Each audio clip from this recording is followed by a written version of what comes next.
Subscribe to our channel and hit the bell icon to never miss a video from us.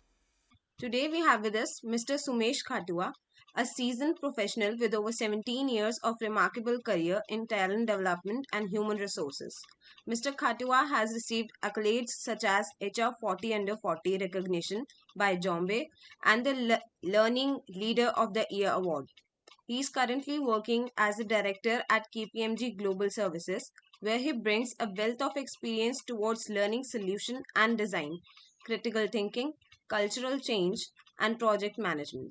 He leads learning for the advisory practice and onboarding in his current role. He also heads key position at Deloitte, serving as vice president, where he made substantial contributions to fostering agreements and executing transformative developmental solutions. Mr. Khatua's journey is not only inspiring but also a source of invaluable insights for professionals in the HR and learning domains. We welcome you to the expert interview series, sir, and hope our viewers get to learn a lot from your experiences. Yeah, thank you so much, Anandita. Thank you for the opportunity. I look forward to the conversation and sharing my journey and hopefully some reflections along the conversation that you and I would have.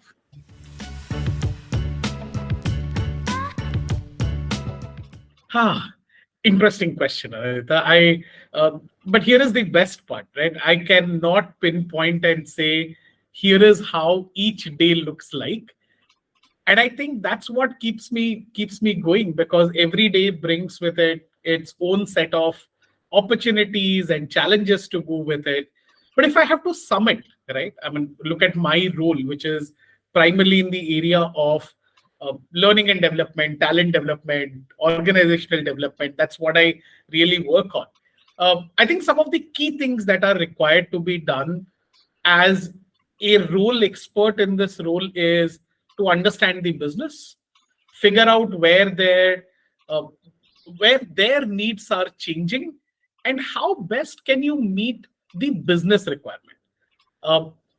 From a team leader role, I think understanding your team members, how are they feeling on that particular day, right, and spending time with them is also a critical aspect. So I would say balancing out these two things pretty much sums up my everyday role.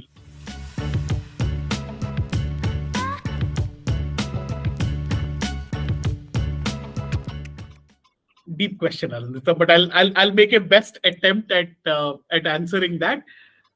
I think any learning, if you look at how adult learning is different from how kids learn, is kids learning is very directive in nature. So for example, when you are going to a university right now, right, you are being prescribed a curriculum that you need to read, and you are doing it, right, because you are saying, I have signed up for a course, right, I need to learn X, Y, Z.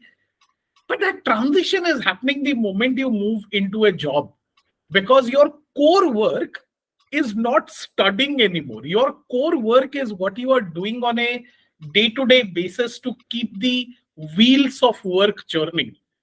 And you are learning to get better at the work that you do. So organizations that are able to tie in the learning or the value of learning to the work that someone is performing really build a culture of learning, because people then are not asking, why am I attending this course? They can see a correlation between they investing time in learning and how they can really get better at the work that they do.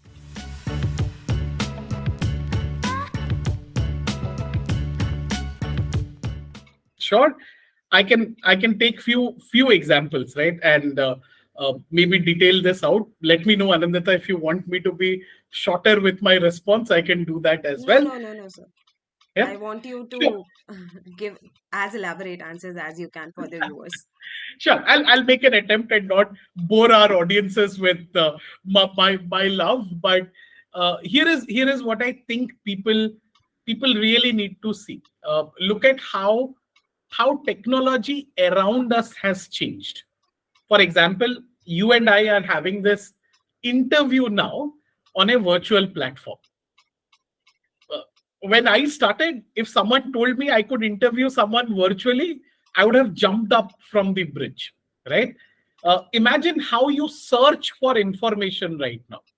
I mean, you don't even need to get to your laptop to search for an information. I am hoping you have something like a chat GPT downloaded on your mobile phone where you are able to search for the information that you need to. Look at what's consumed most in a platform like a YouTube or Instagram. Those are the shorts and the reels that are consumed most. So the people around us who have grown up in this era are going to be our employees in the organization. So one, how they learn has completely changed. Now, can I get someone to sit in a classroom for 2 days, 5 days, 60 hours and make them learn? Yeah, I can make an attempt. But imagine, Anandita, if I did that to you, you will be my enemy from now on, right? You are saying, Sumesh's class, I don't want to get to anymore, right? Because Definitely. the 60 hours of entire learning. So I think one critical element that we all need to be aware about is how our ecosystem has changed, and hence what's the access that people have, and hence how their preferences and patterns are changing. Because of that, there are a lot of changes that we have to bring about in the corporate learning and development structure, right? So when I say corporate learning and development structure, I'm part of a learning and development team within an organization, right? So what has to change? One, I have to understand how AI is playing a role in bringing content to people. Gone are the days where content used to be the king. Today, context is the king, right? You need to spend more time on that.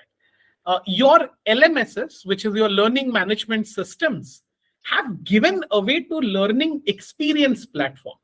Now, today, when Anandita is searching for a content on Google, she is not saying, give me content only from ABC source. She is saying, give me the best possible response available to my question. Now, as an organization, can I do that? Right? Very, very critical for us to keep in mind. Can we take learning in the flow of work? So imagine, Anandita, when you are doing this interview and you suddenly need to check something to continue with this interview. Now, you are not wanting to leave this interview midway. You are not wanting to do a 8-hour class before you can continue with the interview. You are saying, provide me that nugget of information that can help me move ahead. So the future, in my understanding, is imbibing learning in the flow of work. The companies that will do this better will really thrive. Others will just survive.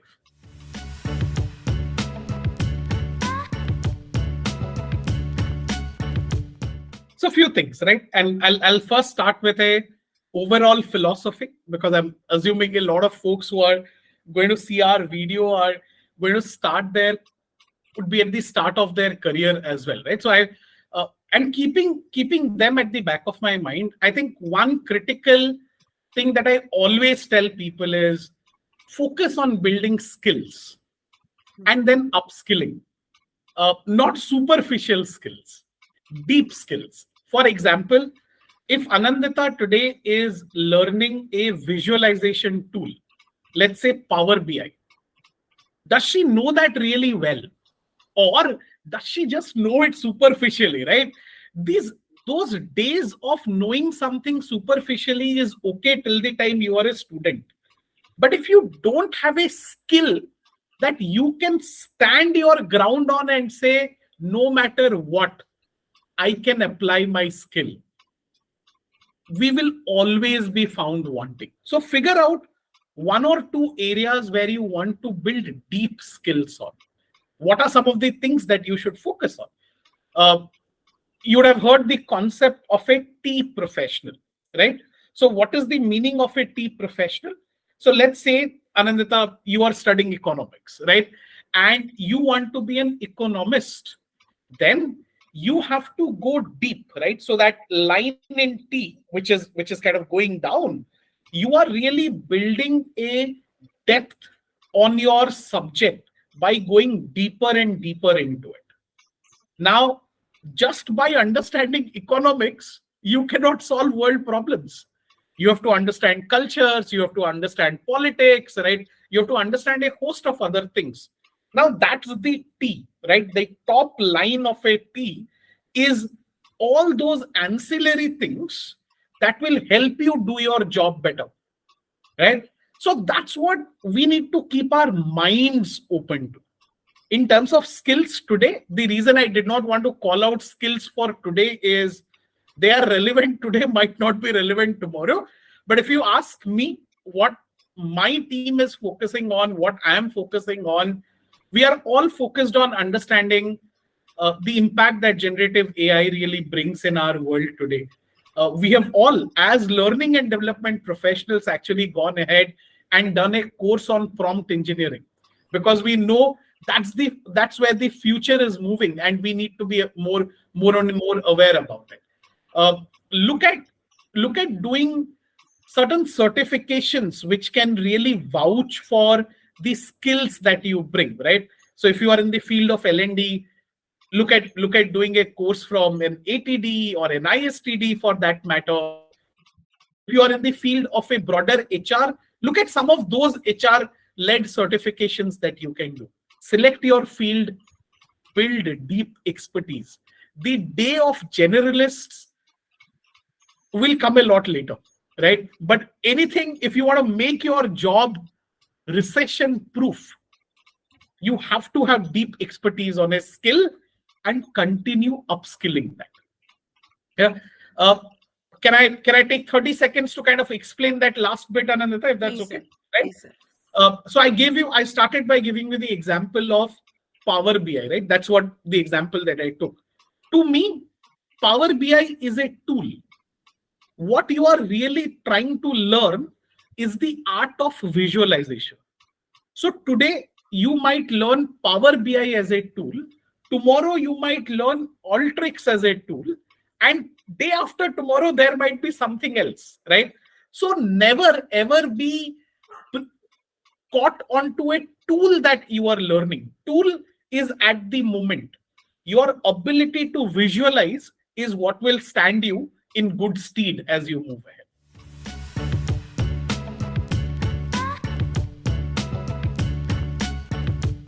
So few things, right? I'm someone who enjoys interacting with a variety of people, right? For example, Anandita, I strongly believe that I can learn from you based on what you are studying, what you are doing, how you see the world.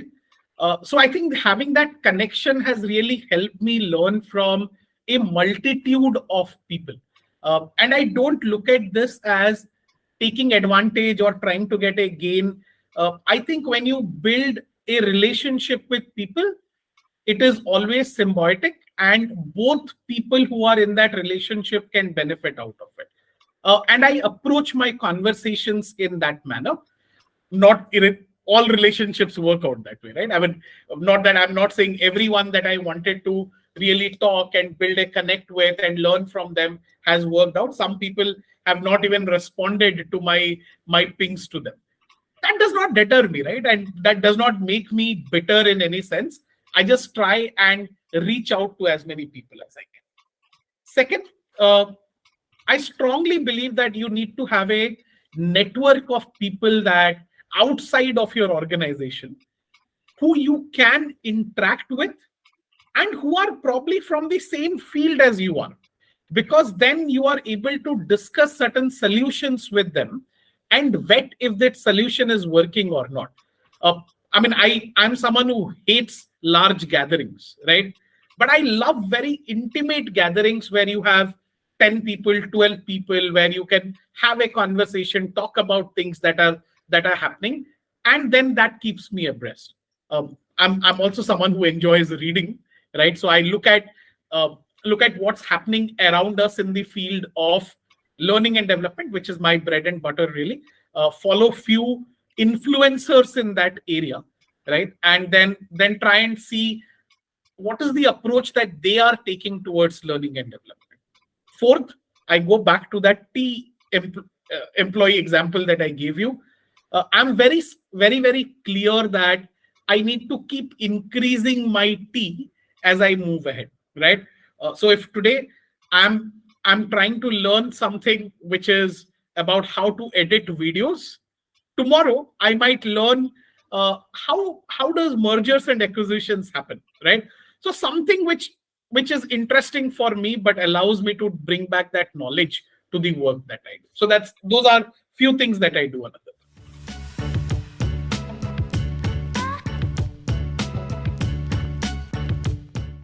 Be very sure about why you are getting into this field. I think that why, and while I'm talking about this as an HR professional, but think about it in any context, anything that you are doing, be very clear about why you are doing. Because once you are clear about it, you will have lesser conflicts with yourselves as your career pans out. I'll give you an interesting example. I spoke to you about how I changed my career from sales to learning and development that I do. Everyone, all of my friends, my professors, all well-wishers asked me not to do it, right?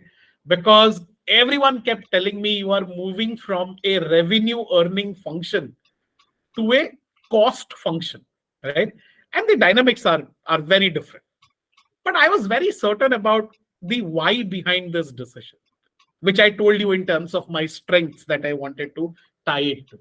Now, what that ensured is I don't compare myself with my friends who are probably in sales, right?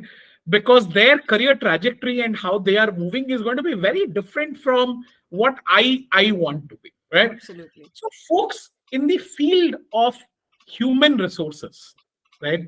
Please remember a few things. One, do it because you love it, right? Not because you were not able to do anything else. Now, in any field, that's not great. Second, always focus on understanding the business that you support. It is the business that really drives everything that we are doing. Very critical that you build expertise in what we are doing, right? And that's what will really keep it together. And focus on upskilling. Don't say I've just completed my post graduation and that's it. Don't throw away your books, right? Because they are going to be your really best friend as you move ahead. Can I answer it in two parts, Arandita? Right. Please. So one, I have a favorite author. His name is Malcolm Gladwell, who in a lot of ways shaped a lot of my thought processes. Right. And for some of you who have not really read Malcolm Gladwell, I strongly suggest you go and read Outliers. It at least changed my perspective on how I look at things. Right.